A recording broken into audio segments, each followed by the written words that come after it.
catlovedreamingpeach.com. Last video about this topic, but I just wanted to make one more video.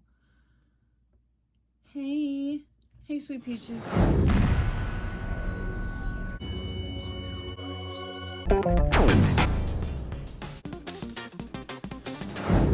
I am going to read over here on my computer. People were saying, what evidence? What evidence? There was no evidence. This is all the evidence that jury ignored. Karen Reed jury.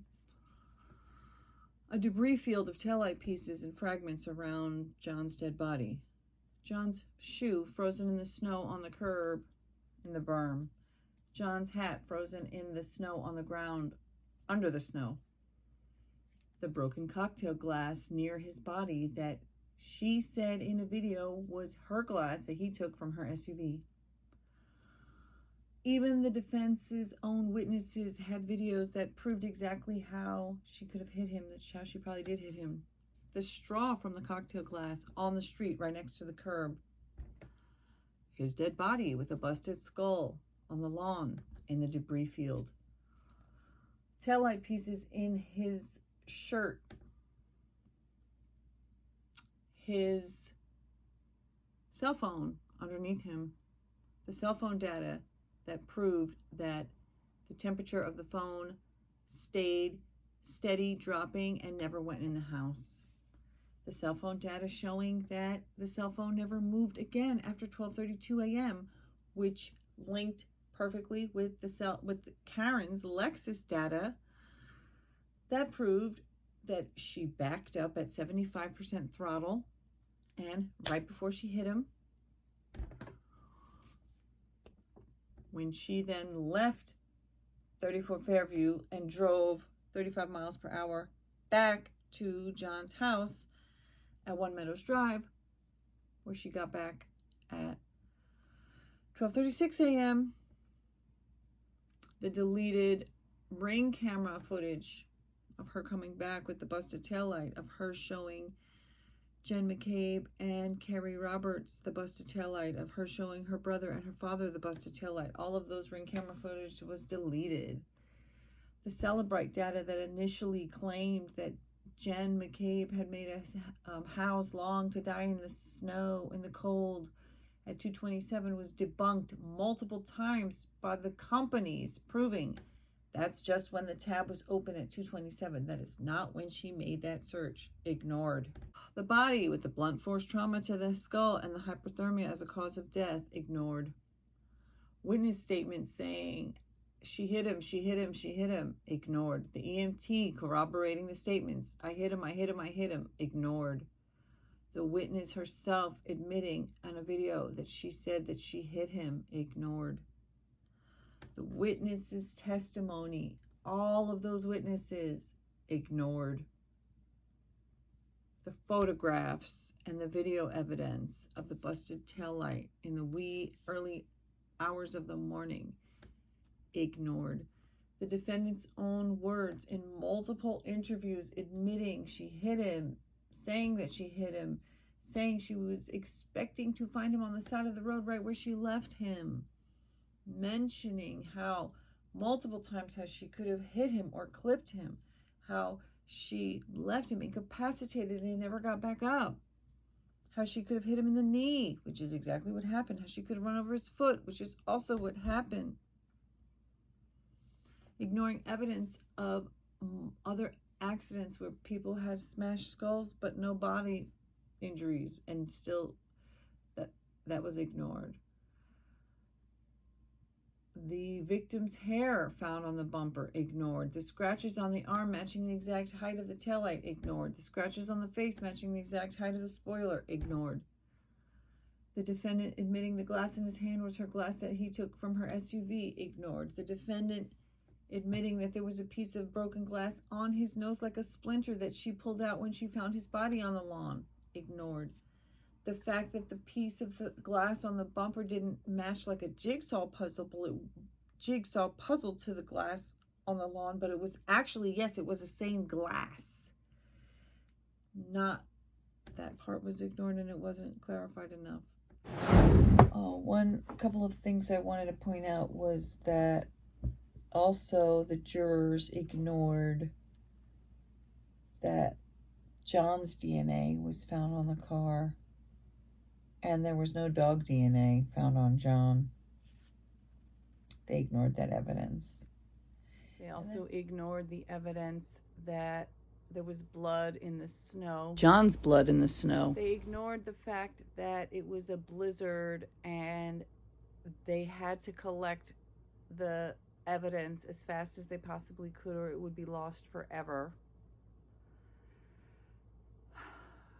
They ignored dozens of Karen's own words. The fact is that all of these people commenting, saying there's no evidence, there was no collision, they didn't prove anything, that's an actual lie. Those comments where people are saying there's no evidence, there's no collision, y'all are ignoring tons of evidence. You are ignoring 2 months worth of evidence and witness testimony, witness statements, and forensic testing. So much evidence. I just tried to list it out as quickly and concisely as I could, but the fact is that there were 70 or so witnesses. 38 witnesses in the second trial for the prosecution. And there was 2 months of evidence being put on. The fact that people chose to ignore it, chose to dismiss it, chose to deny it, that is not the same as there not being any evidence. And to say that there was reasonable doubt is also only because you're ignoring a plethora, a shit ton, a world of fucking evidence that that woman hit that man that morning with her vehicle and left him there to die and just got away with murder.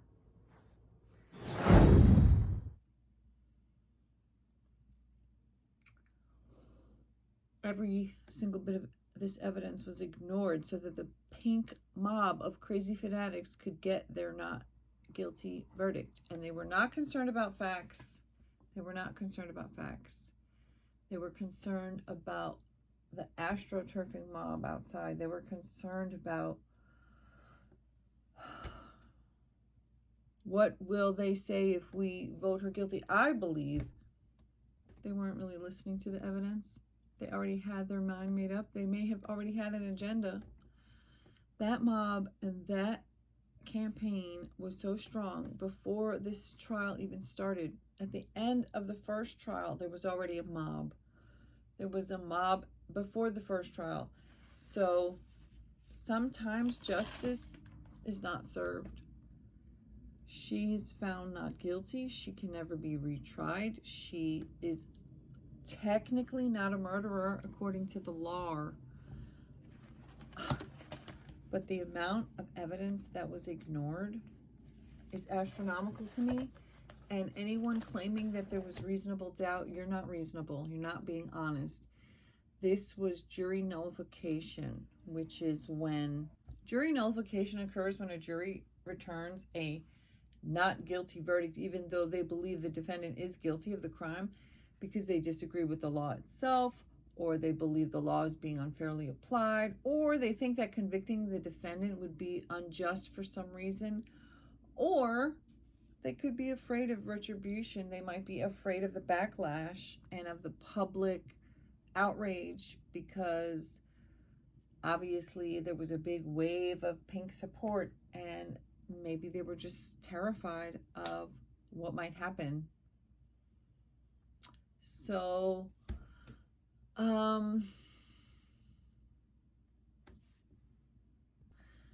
reading a little bit more, the fear that a jury could be swayed not by truth but by intimidation, bias, or allegiance is one of the most devastating things that can happen in a justice system.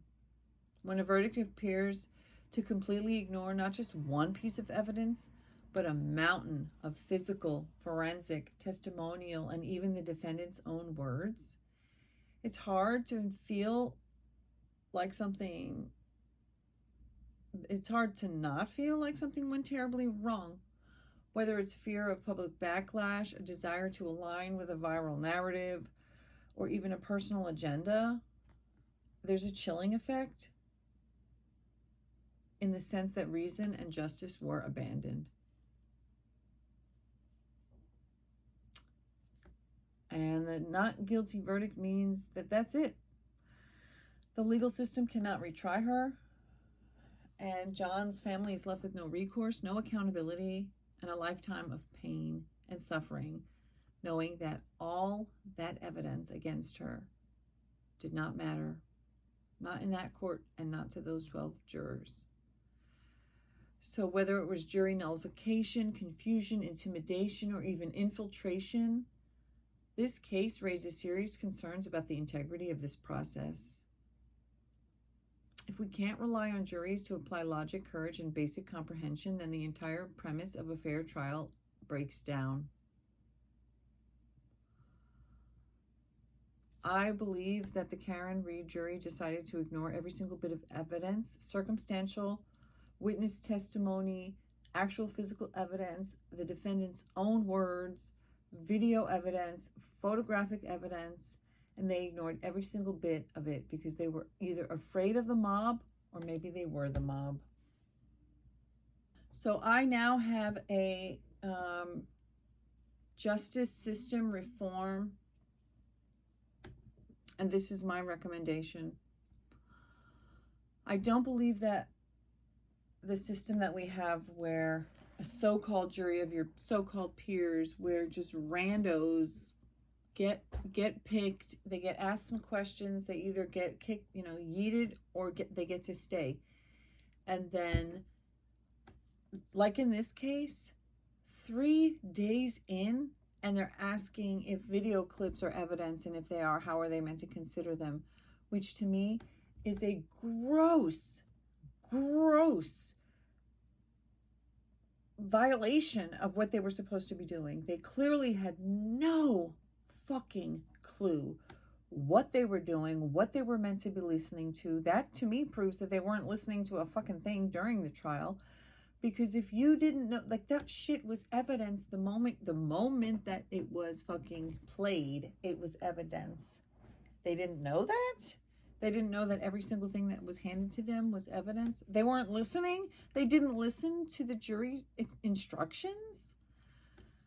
So whether they were too fucking ignorant to know, or they were too biased, or had too much of an agenda to care, it's a problem.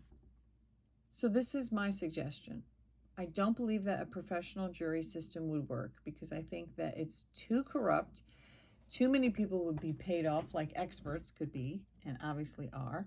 And it would become, let me see if I could turn this on without it becoming too bright. I don't think so.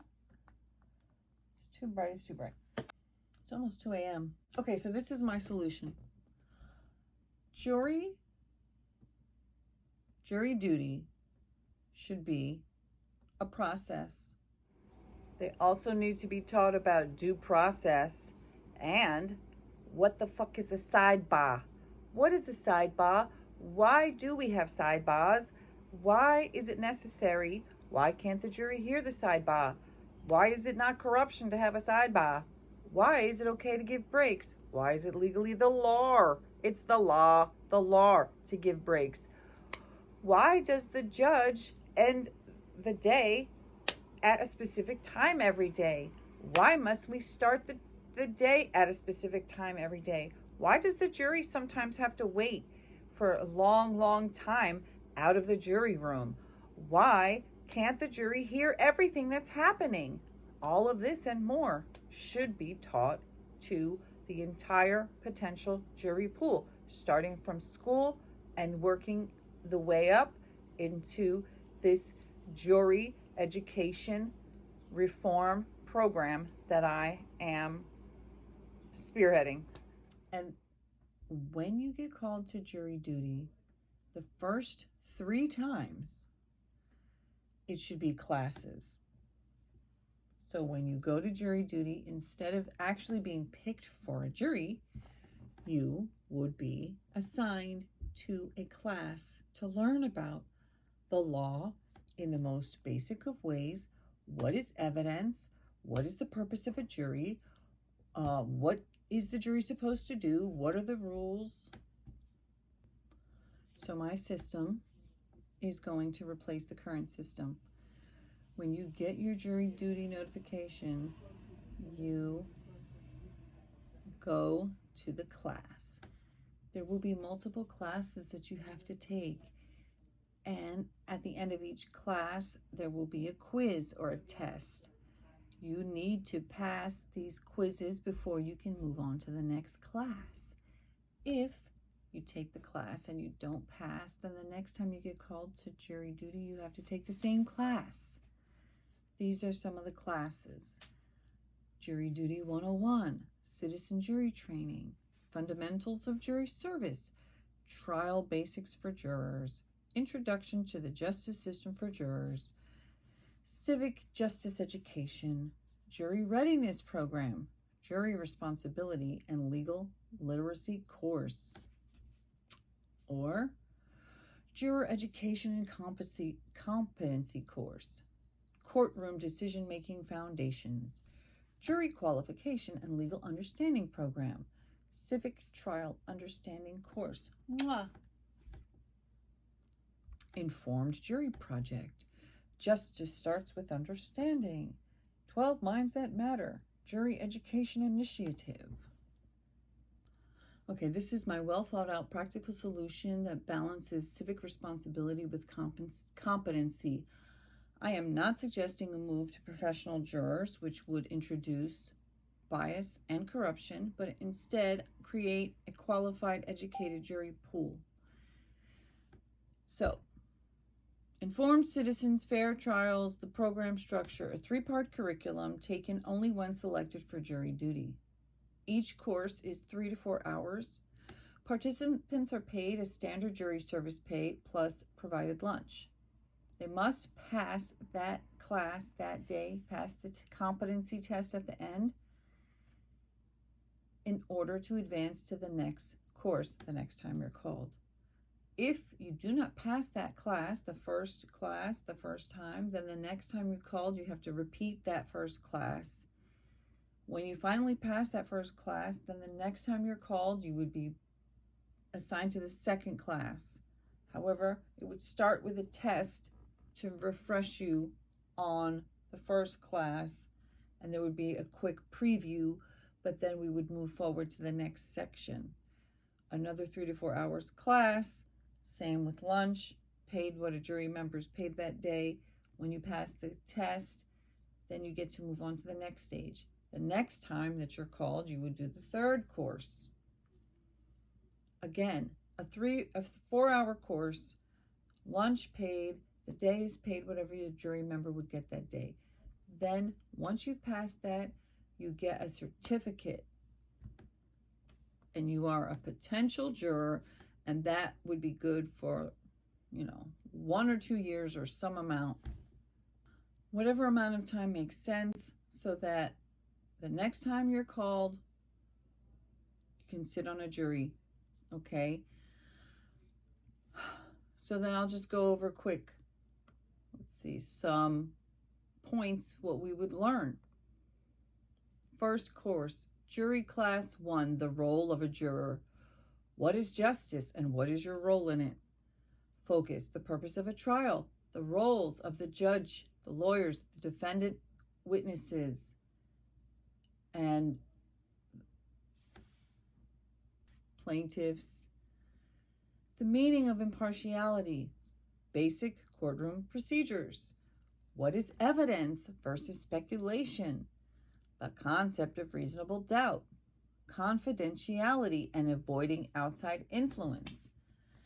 Then there would be an assessment, scenario-based judgment. Is this evidence? Should this influence your decision? Multiple choice tests, short essays, kind of thing. Then jury class number 2, evidence, logic, and the law. How to think like a juror. Truth over noise. Focus, different types of evidence. Physical, testimonial, circumstantial, forensic. How to weigh credibility.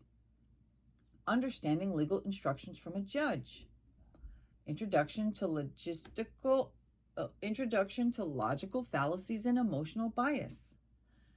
The danger of outside influence, social media, news, pressure, astroturfing campaigns.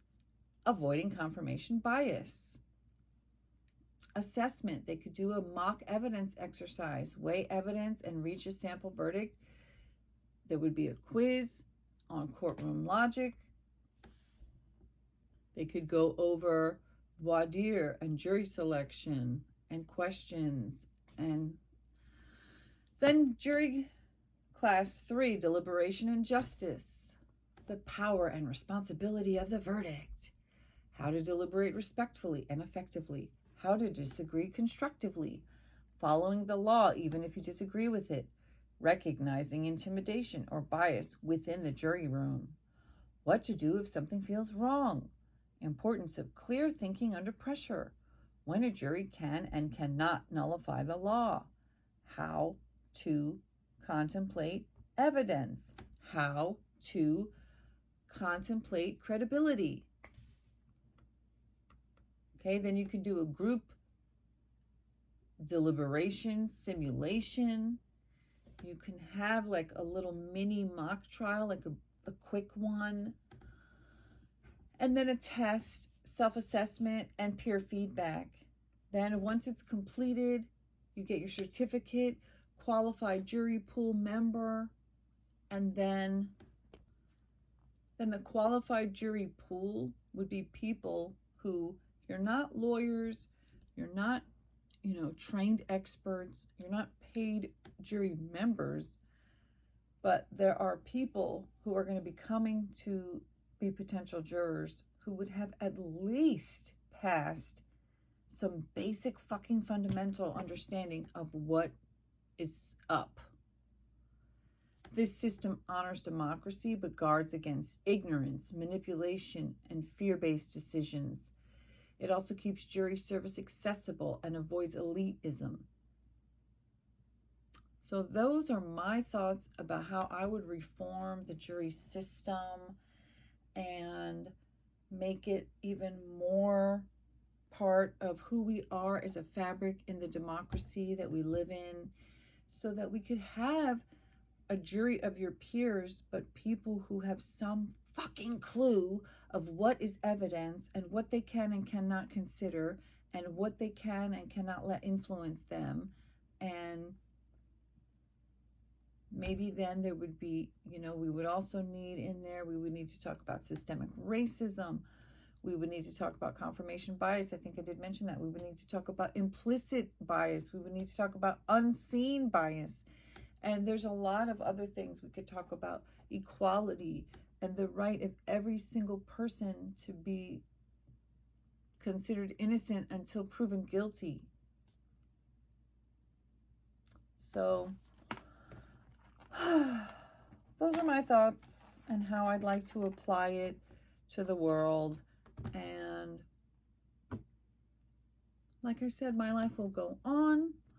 I did say I'm not making more videos, but I meant to say about Karen Reed. And technically this video isn't about Karen Reed. It's about what I think about the jury system now and how I propose to change it so that in the future we would have a more informed jury pool of qualified people who have an understanding about what the fuck they're there for in the first place.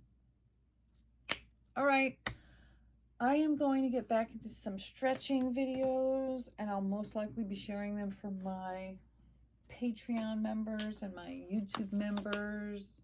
Drink your water. And as always, when it comes to topics, I talk about what is interesting at the time personally for me, but also is something that I feel I can personally grow from. So as I learn more about investigative journalism and also more about being a content creator, making videos, and allowing myself to evolve as my content evolves, as my interest evolves, as things like a case is done and now it's time to move on to the next topic, that is what I am doing. And when the next thing that interests me pops up in my mind, I'll make a video about it, and I'll see you there. Thanks for being here. I've literally turned off all the lights because it's 3 a.m. But I was just thinking of additional reforms to my ideas. And then back to my thoughts about jury reform. Refining it a bit more, I could say, I also wanted to add about due process. What is due process? And as well as, like, what is the purpose of sidebars, and just, basic court etiquette and procedure, and what to expect as a juror. And then also just looking at some, I wonder if you can even see me, it's super dark. Looking at some general average length of jury service varies, but many jurisdictions use 1 day or one trial system, where if you're not selected for trial that day, your service is done. If you are selected, you serve for the duration of that trial only. Typical trial lengths last 1 to 3 days, but some can be shorter, some can be longer. For example, Karen Reed was 2 months. Average expected commitment, jurors are often told to expect to be available for 1 to 5 days on average. And then a long trial, which could be months, but that's less common. And what else did I see? In California, you can be called once every 12 months. In New York, after serving, you generally won't be called again for about 6 years. In Texas, you cannot be summoned again within 2 years of serving, but it varies. There's exemptions and deferrals and random selection and a minimum time between calls and a cooling off period after you serve or are called, often 1 to 3 years, during which you won't be summoned again. So there would need to be some additional reforms, and maybe a course that lasts for 3 separate jury calling times, and that would just take too long, and maybe it could be broken down into 1 day, and maybe it should start to be introduced in high school. Actually, it should be introduced in kindergarten, and then in every year of school it should be taught. And if you're not a U.S. citizen, then you would be able to take the adult classes, and maybe somehow it just needs to be a part of the system that says once you become 18 years old and you become part of the jury pool, if you were born here, you would, at some point, like we're starting now. So people born, whatever age that you'll get to school, like from now and ongoing, people born here will be taught about this. And then people who come here from another country, they can start to take the classes as part of their jury service. And, if jury service is part education and part actual service, then that could help a lot more. I like that idea of it's part of your service. You do get a little bit of minimum pay for it. So, it's not like you're doing all that for nothing. However, with boundaries so that people can't abuse the system and just be like constantly taking jury service so that they could get paid, but they have that anyway. But somehow work into the particular state's laws and rules that, maybe if you get called, there's an expectation that you're going to be called for 2, like they said, 1 to 5 days. So maybe when you get called the first day, you learn the stuff. The second day, you do your mock trial, and then you can be called. Well, I want to refine it more because, like, thinking about, like, well, you're going to want to be called to jury probably within 6 to 12 months of when you take your class, because you don't want to forget everything that you learned. And if you teach them everything you can in the morning, and then after lunch they do like a mock trial to practice, and then they take their test, and then you get your certificate, and your certificate lasts 1 to 3 years. So you need to be called within that period of time. And if you're not called within that period of time for an actual jury, then the next time you're called, you have to take the class again.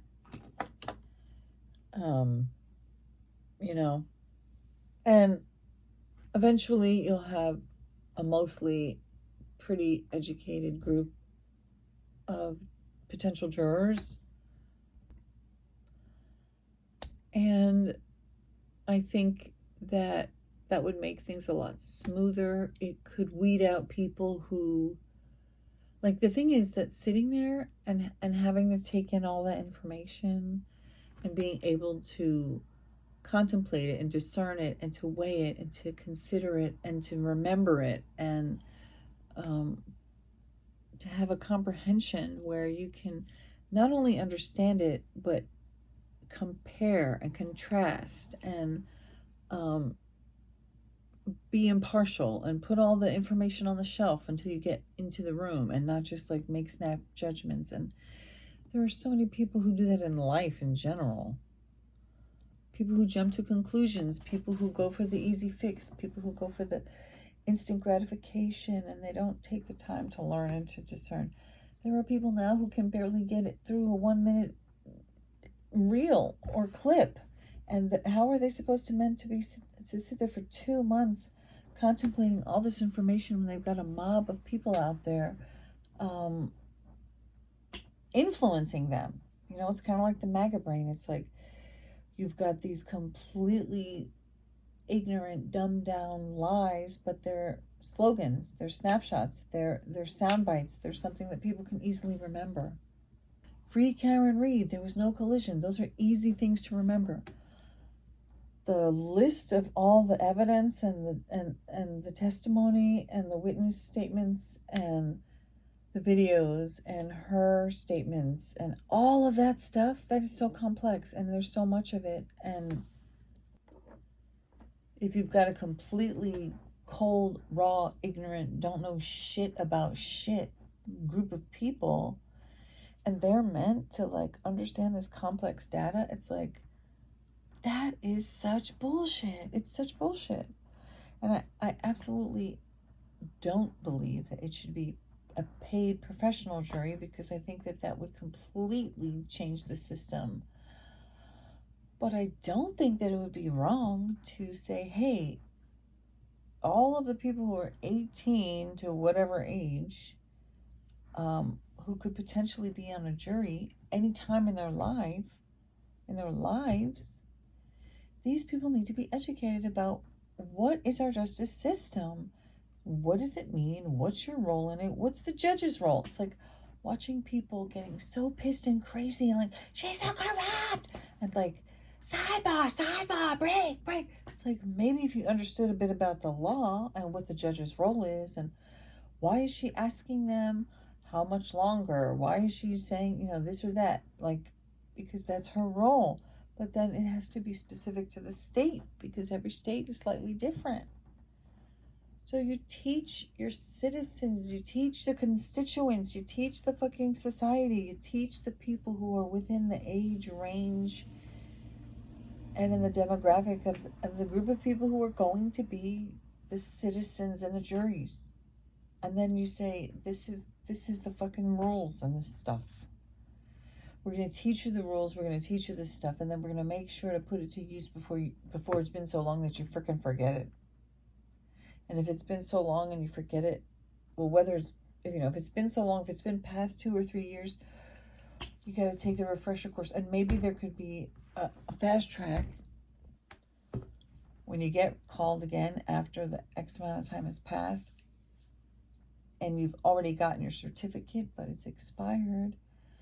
You take the course, you take the class again. You take the test again. And then if you pass the test, then you get recertified and you don't have to go through the whole course again. And then that way, people who are intelligent and they remember, they understand, they don't have to go through, the same class again and again. You get tested, you get certified. When your certification is up for renewal, you can retest. You can study. They can have a study guide. They can have an at-home study guide, maybe they don't want to do that because they want to make sure nobody's cheating, okay? You can have an at-home study guide, but you have to go in to take the test so that they can observe you and make sure that you're not cheating or whatever, okay? But what's wrong with having an educated population of people who are potential jurors who are going to get there and they're going to, if you can't make it through these courses, why should you be allowed to take people's lives into your hands?